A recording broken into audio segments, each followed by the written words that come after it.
गोगलगाय आणि आळी यांची एक छोटी गोड गोष्ट.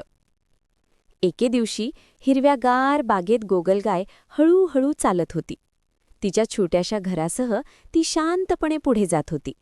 तेवढ्यात तिला भेटली आळी. खूपच चपळ, मेहनती आणि नेहमी धावपळ करणारी.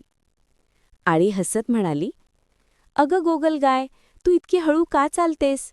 मी तर बघ किती कामं करते." गोगलगाय हसून उत्तरली, "हो ग, मी हळू चालते, पण मी थांबत नाही.